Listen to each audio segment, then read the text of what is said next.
എനിക്ക് വിളക്കില്ല, എനിക്ക് തൊഴണം. അമ്പലത്തിൽ വരണ്ടെന്നല്ല പറയാം. നിങ്ങൾ വന്ന് നിൽക്കുമ്പോൾ എന്തുമാത്രം ആൾക്കാരെ കൂടി നിൽക്കുന്നുണ്ടോ? ഞാൻ വേറൊന്നും ചോദിക്കുന്നില്ല. നിങ്ങൾ വർഷങ്ങളായിട്ട് വരുന്നവർ, പിന്നെ നിങ്ങളും സഹകരിക്കും. അതുകൊണ്ട് നിങ്ങൾ തൊഴിൽ പുറത്തോട്ട് പൊക്കോ, കുഴപ്പമില്ല. നിങ്ങൾ നേരിട്ട് തൊഴിൽ പൊക്കോ. അതുകൊണ്ട് നിങ്ങൾ കൂടി നിൽക്കണ്ടെന്നാ പറഞ്ഞത്, വേറൊന്നും കൊണ്ടല്ല. കൊല്ലം ജില്ലയിലെ ചവറ എന്ന് പറയുന്ന സ്ഥലത്ത് പ്രശസ്തമായിട്ടുള്ള ഒരു അമ്പലമാണ് കൊറ്റംകുളങ്ങര. അവിടുത്തെ ഏറ്റവും വലിയൊരു വിശ്വാസം, അവിടുത്തെ ഏറ്റവും വലിയൊരു നേർച്ചയാണ് പുരുഷന്മാർ വിളക്കെടുക്കുക എന്നുള്ളത്. പുരുഷന്മാർ സ്ത്രീ വേഷത്തിൽ വന്ന് വേണം വിളക്കെടുക്കാനായിട്ട്. നിരവധി ട്രാൻസ്ജെൻഡർമാരായിട്ടുള്ള ആൾക്കാർ അവിടെ വരാറുണ്ട്. അമ്പലത്തിലേക്ക് നിരവധി ട്രാൻസ്ജെൻഡർമാർ വന്നു എന്ന് പറഞ്ഞല്ലോ. അപ്പൊ അവരും കമ്മിറ്റിക്കാരും തമ്മിലുള്ള വഴക്കാണ് നമ്മൾ ഈ കണ്ടത്.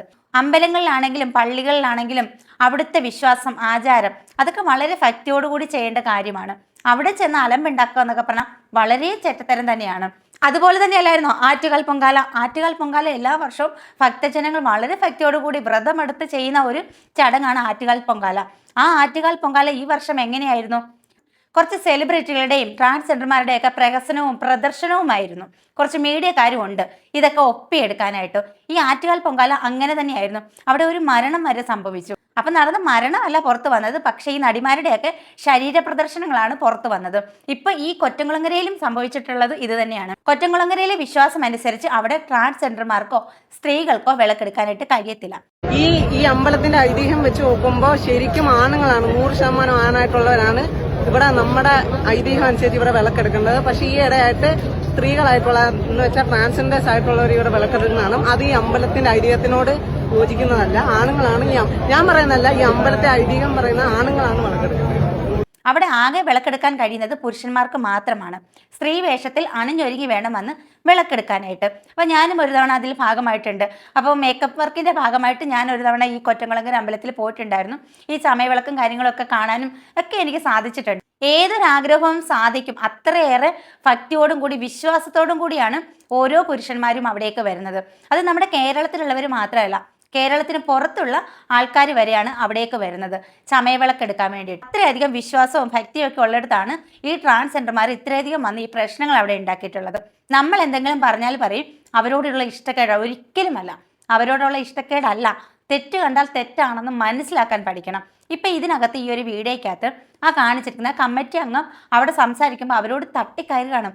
ഏത് ഭാഷയിലാണ് സംസാരിക്കുന്നത്? ഒരു വർഷം കാത്തിരുന്ന് വരുന്ന ഒരു ആഘോഷമാണ് ഈ ചമയവിളക്ക്. അപ്പൊ അത്രയും ഭക്തിയോടും വ്രതമനുഷ്ഠിച്ചും അവര് നോമ്പ് നോറ്റ് നടത്തുന്ന ആ ഒരു ചടങ്ങ്, ആ ഒരു ആചാരം, അതിനെ പോലും മാനിക്കാതെയാണ് ഇവരവിടെ കിടന്ന് വഴക്കുണ്ടാക്കുന്നത്. ഇപ്പൊ കമ്മിറ്റി അംഗങ്ങൾ പറഞ്ഞത് എന്താണ്? ഇങ്ങനെ കൂടി നിൽക്കുകയും മീഡിയക്കാരുടെ പ്രസൻസും അത്രയുമൊക്കെ ആകുമ്പോൾ ആൾക്കാർ കൂടി നിൽക്കുകയാണ്. അപ്പൊ അത് മറ്റു ഭക്തജനങ്ങൾക്ക് പ്രശ്നമുണ്ടാകുന്നു. വിളക്കെടുക്കാൻ പലർക്കും പറ്റുന്നില്ല. അതിന് തടസ്സമുണ്ടാക്കാതെ നിങ്ങളിങ്ങനെ കൂടി നിൽക്കാതെ തൊഴാൻ വന്നെങ്കിൽ തൊഴുതിട്ട് പോ എന്നാണ് അവർ പറയുന്നത്. ഇപ്പൊ അവിടുത്തെ കമ്മിറ്റി അംഗങ്ങൾ പറയുന്നത് എന്താണോ അതങ്ങ് അനുസരിക്കണം. അവിടുന്ന് മാറി നിൽക്കി മറ്റു ഭക്തജനങ്ങൾക്ക് ബുദ്ധിമുട്ടുണ്ടാക്കുന്നെങ്കിൽ അവർക്ക് ബുദ്ധിമുട്ടുണ്ടാക്കാതെ മാറി നിൽക്കുന്നതല്ലേ. നിങ്ങൾ വന്നത് തൊഴാനല്ലേ, അല്ലാതെ പ്രഹസനത്തിനൊന്നും അല്ലല്ലോ. ആണോ? ഇത് കാണുമ്പോൾ തന്നെ അറിയാം അവിടെ പ്രഹസനവും പ്രദർശനവും ആണ് നടത്തുന്നതെന്ന്. എല്ലാവരെയും അല്ല അടച്ചു പറയുന്നത്. നല്ല ആൾക്കാരും ഉണ്ട്. എന്നാൽ അതിപ്പോൾ ഏത് മനുഷ്യരുടെ ഇടയ്ക്കാണെങ്കിലും നല്ലതും ഉണ്ട് ചീത്തയും ഉണ്ട് എന്ന് പറയുന്നത് പോലെ ഒരു വിഭാഗം ആൾക്കാരുണ്ട് ഇമ്മാതിരിയുള്ള. അപ്പൊ എന്താ, മറ്റുള്ളവർക്കും കൂടി പേരുദോഷം വരും. ഇതിപ്പോ നമ്മൾ പറയുമ്പോൾ മൊത്തത്തിൽ ഇത് ബാധിക്കുന്നത് ഇവർക്ക് എല്ലാവർക്കുമാണ്. ഒന്നും മതിയല്ലോ. ഇവ നമ്മൾ എന്തെങ്കിലും അഭിപ്രായം പറഞ്ഞു കഴിഞ്ഞാൽ ഇവരുടെ കൂട്ടത്തിലുള്ളവർ പറയും ഇവരോട് നമുക്ക് ഇഷ്ടക്കേടാണ്. ഒരിക്കലുമല്ല, ഇവരോട് ഇഷ്ടക്കേട് ഉണ്ടായിട്ടല്ല. ഇവരും മനുഷ്യനാണ്, നമ്മൾ അംഗീകരിക്കുന്നുണ്ട്. പക്ഷെ നിങ്ങളുടെ പ്രവൃത്തിയെ, നിങ്ങളുടെ വായിൽ നിന്നും വരുന്ന വാക്കുകളെ, കുറച്ചും കൂടി കഴിഞ്ഞാൽ ആ സാരി കൊടുത്ത ആള് മറ്റേ ആളെ അടിച്ചേനെ. ആ രീതിയിലാണ് പ്രകടനം കാഴ്ചവെച്ചിട്ടുള്ളത്. ഇതിനൊന്നും നമുക്ക് അംഗീകരിക്കാനായിട്ട് പറ്റത്തില്ല. ഇപ്പൊ ഇവരും നമ്മളെപ്പോലെ മനുഷ്യർ തന്നെയാണ്. ഇവർക്കും അവകാശങ്ങളുണ്ട്. എല്ലാം സമ്മതിക്കുന്നു.